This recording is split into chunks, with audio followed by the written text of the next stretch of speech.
September 27, Friday. So, medyo late na ito. 4:30 na ito. Papunta kami sa Cansul para mag-fishing. Ayan. Ito yung pinakamalapit na dagat sa bahay namin. Sasakay pa kami ng tricycle. So, mga ilang minutong biyahe pa ito. Ayan. Pwede rin namang maligo dito. Kaya lang hindi ganun kagandahan yung tubig kasi maputi. May mga ilang-ilang part lang na mabuhangin. So, yun yung kadalasan ng napapaliguan ng mga tao. Kaya medyo nag-okay-okay na. Ayan. Last time kasi, kailan ba yun? Basta nung birthday ni Yara, nag-fishing kami. May natira kaming hipon. May natira kaming pain.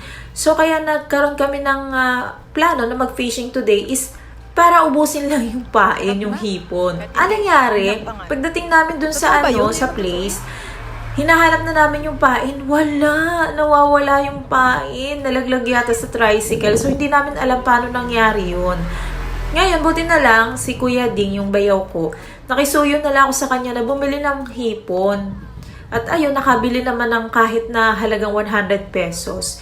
So, nagtyaga muna yung asawa ko na kumuha ng talaba. Pangpain. Bumili din ako ng tinapay, sinubukan ko, kaya lang wala, mabilis matanggal yung tinapay. So, ito lumipat kami doon sa may mangrove. Doon kami nagtyaga. May mga maliliit na nauhuli. Pwede na pagkain ng pusa. Kesa naman sa wala, di ba? So, ayan. Nakailan din ako maliliit.